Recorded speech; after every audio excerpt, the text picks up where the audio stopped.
கவனிக்கணும். இப்ப 4x + 3 = 11. நீ எப்போதும் செய்யற முறையிலேருந்து இது மாறுபட்டு இந்த முறை சொல்லி கொடுக்குறேன் நான். கவனி, அந்த முறை தெரியும்னா நீ அதிலேயே கூட போடலாம். எப்படி போடுவ? 4x + 3 = 11. 4x = 11. இந்த கூட்டல் 3 + 3 சமக்குறிக்கு இந்த பக்கம் போகும்போது -3 4. அப்புறம் இதை கழிக்கணும். அதுக்கப்புறம் 4 × x அப்படிதானே போடுவேன். அந்த முறை தெரியும் உங்களுக்கு. இப்ப இதுல கவனி, நல்லா கவனி. கொடுத்திருக்கக்கூடிய சமன்பாட்டுல 4x + 3 கண்ணு இங்க கொஞ்சம் இடம் விட்டுக்கோக்கண்ணா. என்ன பண்ணிக்கோ? இடம் விட்டுட்டு சமம். இங்க என்ன கண்ணு நம்பர் இருக்கு? அப்படியே எழுதிக்கோ. இந்த இதை இப்படியே செய்ய முடியுமா முடியாதாடா? இப்ப இங்க என்ன 3 கண்ணு இருக்கு? அப்ப இங்க என்ன பண்ணிக்கோ, நீ என்ன கொண்டு போட்டுக்கலாம்?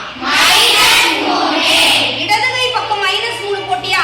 அப்ப வலது கை பக்கமும் நீ என்ன பண்ணணும்? இப்ப இந்த +3 -3 என்ன ஆயிடும்? அப்ப இங்க மீதி எவ்வளவு இருக்கு? 4x. அது அப்படியே எழுதிக்கோ. அடுத்து 11ல இருந்து நீ என்ன பண்ணணும்? 3 கழிச்சா எவ்வளவு? இது இந்த ஸ்டெப் புரிஞ்சுதா புரியலையா? இப்ப நல்லா கவனி. 4x னா 4 பெருக்கல் x அப்படின்னு அர்த்தம் சொல்லியிருக்கு. அதனால பெருக்கல் 4. இங்க எப்படி கூட்டல் வந்தா கழித்தல் போட்டோம், அதே மாதிரி இங்க பெருக்கல்ல இருக்கு. அப்ப கண்டிப்பா இங்க என்ன போடணும்? வகுத்தல் 4. அப்ப இடது கை பக்கம் வகுத்தல் 4 போட்டோமா, பை 4 போட்டுக்கோமா. அப்ப வலது கை பக்கம் என்ன பண்ணணும்? நீ அப்ப இந்த நாள் என்ன ஆயிடும்? x = 4 நாள் 4 7 நாள் 8. கரெக்ட் இல்லையா? எளிமையா இருக்கா? அடுத்தது கவனி. 5x - 4 = 36. நான் என்ன பண்ண சொன்னேன் ஃபர்ஸ்ட்? 5x - 4 கொஞ்சம் இடம் இங்க என்ன நாள் இருக்கு? மைனஸ் வந்தா இப்ப நம்ம என்ன போட போறோம்? Very good Rogan. அப்ப இங்க என்னடா போடுவோம்? சூப்பர்.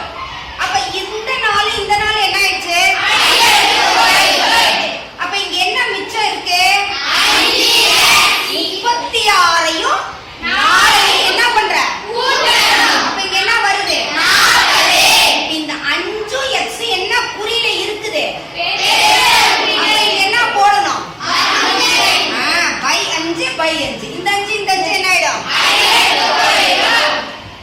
5 5 வைப்பாடா. அப்ப என்னது? 8 5 இப்ப இங்க x தான் வரும்னு இல்ல, y வந்தாலும் இது மாதிரி தான், செட் வந்தாலும் இது மாதிரி தான். புரியுதா? சமன்பாடுகளை இப்படி கொடுக்கும் பொழுது எப்படி எளிமையா தீர்றாங்க. இப்ப y ரொம்ப ஈஸி. அதே மாதிரி தான் 2x = அப்ப என்னது?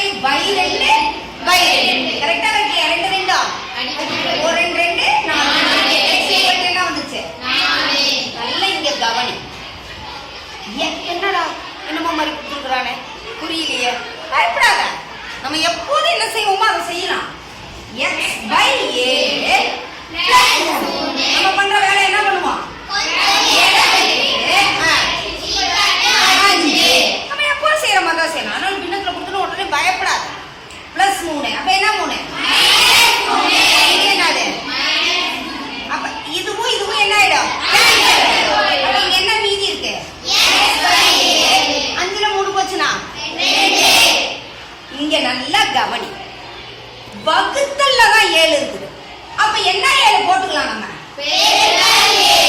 இங்கே அப்படிதான். நீ முன்னாடி போட்டாலும் சரி பின்னாடி போட்டாலும் சரி. அதனால அதையும் அப்படியே வச்சுக்கிட்டாலும் செய்யணும்னு பயப்படாது. இங்க இடம் தான் இங்கேயும் பெருக்கல் 7 போடலாம். இப்ப இந்த 7